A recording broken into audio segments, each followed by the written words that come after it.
Ya hablamos de suma de binomiales, hablamos de suma de Poissones independientes. Vamos ahora a hablar de suma de normales y en particular de normales independientes. Tenemos x normal mu1 sigma 1 cuadrado y normal mu2 sigma 2 cuadrado. Eso quiere decir que la esperanza de x es mu1 en particular y que la varianza de x es sigma 1 cuadrado. Y lo mismo pasa con y. Entonces lo que les voy a adelantar es que la suma tiene una distribución normal y lo que quiero que me digan ustedes es cuáles serían los parámetros. Para eso lo que van a usar es que el parámetro que va para acá tiene que ser la esperanza de x más y, porque el primer parámetro de una normal siempre es la esperanza de la variable aleatoria que está distribuyendo. La esperanza de una suma siempre es la suma de las esperanzas. Y ahora, como sabemos que x tiene distribución normal, podemos decir que la esperanza de x es mu1, mientras que la esperanza de y es mu2. Y podemos deducir entonces que la esperanza de x más y es mu1 más mu2. Completamos entonces el primer parámetro de la distribución de la suma. Ahora bien, ¿qué pasa con el segundo parámetro de la distribución de la suma? El parámetro que va acá tiene que ser la varianza de x más y. ¿Y qué podemos decir de la varianza de x más y? Bueno, la varianza de x más y por independencia es la varianza de x más la varianza de y. Y la varianza de x es sigma 1 cuadrado más sigma 2 cuadrado. Y por consiguiente acá va sigma 1 cuadrado más sigma 2 cuadrado. En este momento voy a aprovechar para enfatizar en qué pasa con la distribución, no la puse ahí, de x menos y. Bueno, x menos y también tiene distribución normal, obviamente. El primer parámetro va a ser la esperanza de x menos y, que es la esperanza de x, estoy usando linealidad, la esperanza de y. O sea que acá queda mu1 menos mu2. La pregunta es qué pasa ahora con la varianza de x menos y. Bueno, acá me conviene poner la varianza de x más menos 1 por y. Y ahora voy a usar que esto y esto son independientes para poner la varianza de x más la varianza de menos 1 por y. Esto es la varianza de x más menos 1 al cuadrado por la varianza de y. O sea, estoy enfatizando en que si las variables son independientes, la varianza de la resta no es la resta de las varianzas. La varianza de la resta no es otra cosa que la suma de las varianzas. Por más que las variables se estén restando, las varianzas se siguen sumando. Y entonces x menos y es una variable aleatoria que tiene varianza sigma 1 cuadrado más sigma 2 cuadrado. Y así tenemos la distribución de la resta. Esta propiedad que vimos para suma de normales la podemos generalizar de dos normales a varias normales para concluir que la suma de normales independientes es una nueva normal donde sumamos las medias y sumamos las varianzas.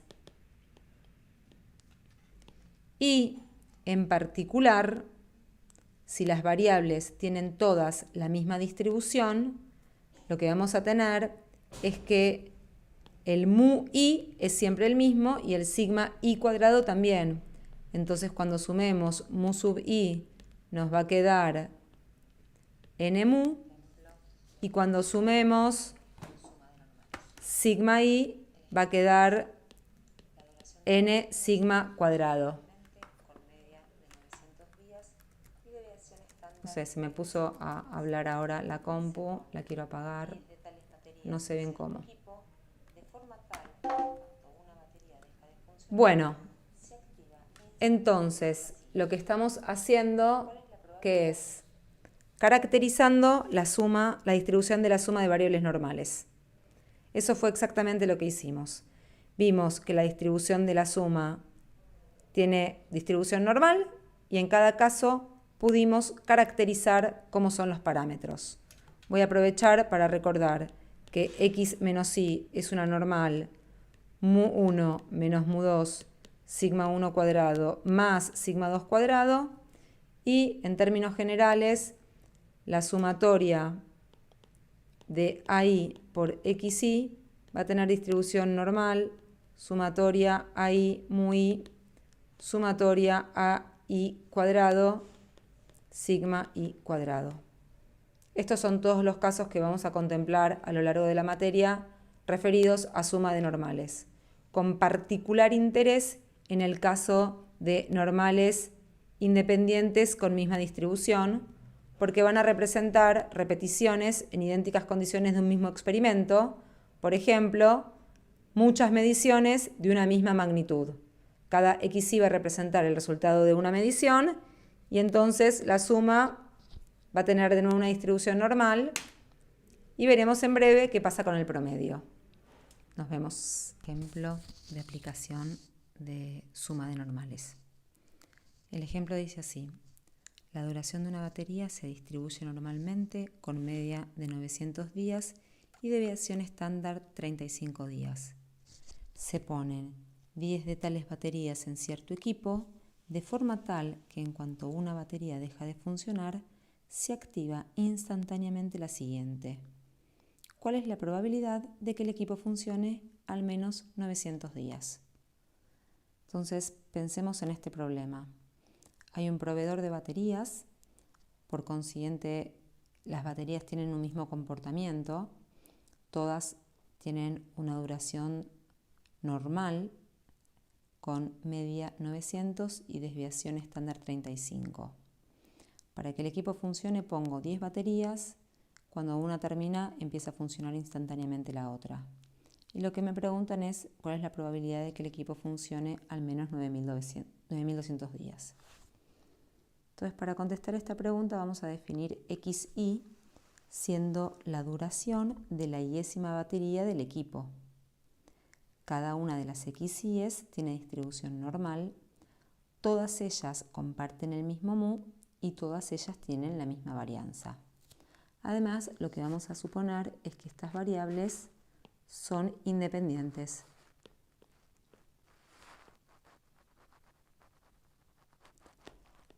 Ahora bien, habiendo definido la duración de la iésima batería, el tiempo de funcionamiento del equipo no es otra cosa que la suma de la duración de cada una de las baterías. Entonces, el tiempo de duración del equipo es la suma de las variables aleatorias x, y, que es una nueva variable aleatoria con media ahora 10 por 900 y variancia 10 por 35 al cuadrado. Porque estamos usando acá que si las XYs son normales mu sigma cuadrado, independientes todas ellas, la suma de las variables es una normal con parámetros n mu, n sigma cuadrado. Entonces, la probabilidad de que el equipo dure más de 9200 días lo escribo en términos de la variable aleatoria t. Es la probabilidad de que t sea mayor a 9200. Ahora bien, t es una variable aleatoria que tiene distribución normal y por consiguiente, para poder calcular la probabilidad, lo voy a estandarizar. Voy a llevar todo esto al mundo normal 0,1. Para eso, a partir de la desigualdad inicial a la que quiero calcularle la probabilidad, lo que hago es opero de los dos lados de la desigualdad de forma tal que la t se transforme en una z. Para eso lo que hago es resto la media de t y divido por el desvío de t, llegando entonces a expresar la probabilidad de interés en términos de la probabilidad de una normal estándar, como figura en este paso. Después lo que hacemos es escribir probabilidades de z en términos de la famosa función phi, que no es otra cosa que la acumulada de la normal estándar, llegando a esta expresión. Y por último lo que hice fue expresar esto en R usando el comando pnorm, recordando que pnorm no es otra cosa que la función phi si no especificamos otros parámetros para mu y sigma cuadrado. Ahora bien, en este punto creo importante resaltar el siguiente hecho. Lo que nosotros estuvimos haciendo recién para definir la variable t es sumar xi desde i igual 1 hasta n, y esto tuvo una distribución normal 10 por mu, 10 por sigma cuadrado, siendo mu igual a 900 y sigma cuadrado igual a 35. Un error típico a lo largo de la historia de mi historia de docente es el siguiente. Los alumnos ponen x normal 935 al cuadrado. X, no hay xy, no hay nada, x. Y ponen t igual a 10 por x. ¿Qué es esto? Esto está mal, porque la duración del equipo no equivale a 10 veces la duración de una de las baterías. La duración del equipo es sumar lo que duró la primera batería, después lo que duró la segunda batería y después lo que duró así hasta que llego a lo que dura la 10ª batería. Estas variables tienen un comportamiento, la suma de los x y es tiene un comportamiento que, como dijimos, es una normal 10, 900, 10, 35 al cuadrado. Y esta es la distribución de mi variable de interés. Esto es lo que está bien. Ahora, si yo vengo y pongo como t lo que está mal, es lo siguiente. Es decir, t es igual a 10 por x. Primero, ¿quién es x? La primera batería, la segunda batería. No se entiende quién es x. En general ponen x normal 935 cuadrado.